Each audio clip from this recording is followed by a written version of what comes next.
சாய்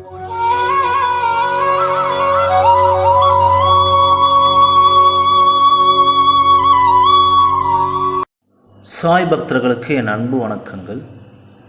என் அன்பு குழந்தைகளே, வாழ்வில் இனியும் எனக்கு என்று என்ன சோதனைகள் வைத்திருக்கிறார்கள் சாயப்பா என்று நீ என்னை கேட்கும்போது உன் ஆதங்கம் எனக்கு புரிகிறது. வாழ்வில் சோதனை என்பது சாதாரண இயற்கையான நிகழ்வுதான்.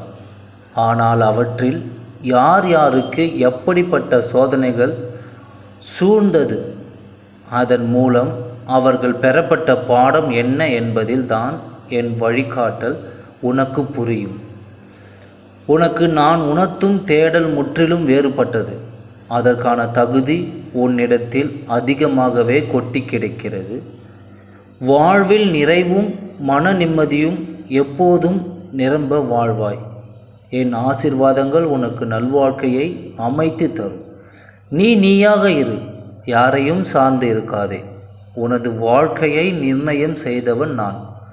முதலில் நீ அனுபவித்து வந்த வாழ்க்கையும் சரி, இப்போது நீ அனுபவிக்கும் வாழ்க்கையும் சரி, இரண்டுக்கும் உள்ள வித்தியாசத்தை முதலில் உணர்ந்து கொள்ள முயற்சி செய். இப்போது அனுபவிக்கும் அத்தனையும் நான் உனக்கு அளித்த ஆசீர்வாதம். எப்பொழுதும் கவலை வேண்டாம். எதை அனுபவிக்க வேண்டுமோ அதையெல்லாம் நீ அனுபவித்து விட்டாய். கடந்து வந்த பாதையில் நீ பார்க்காத துயரங்கள் இல்லை, ஏமாற்றங்களும் இல்லை. நீ விரும்பிய வாழ்க்கையும் என்னால் மட்டுமே திரும்ப வழங்க முடியும். நீ வருத்தப்பட்டது போதும். உன்னை பார்த்து விலகியவர் உன்னை தேடி வரும் நேரம் இது. உன்னை தூக்கி பேசியவர்கள் தன் தவறை உணர்ந்து உன்னை உடைய தேடி வரும் நேரம் இது. எதற்காகவும் எப்போதும் அஞ்சாதே. நான் உன் முன்னே தான் அமர்ந்து கொண்டிருக்கின்றேன்.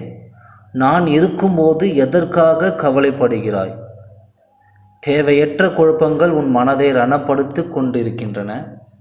இதனால் அதிக அழுத்தத்துடன் காணப்படுகிறாய். உன்னை தினமும் வழிநடத்தி செல்லும் நான் அனைவரும் வியக்கும் வண்ணம் உன்னை உயர்த்த நிலைக்கு கொண்டு வர மாட்டேனா?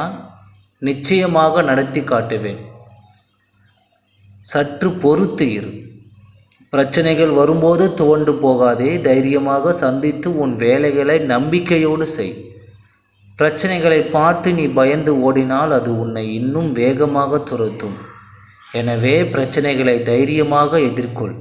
நீ எதிர்த்து போராடும் போது உன் பிரச்சனைகள் பொடி பொடியாகி, ஏனெனில் உன் போராட்டத்தில் உனக்கு பின்னால் நின்று இருப்பவன் உன் சாயப்பா நான் தான்.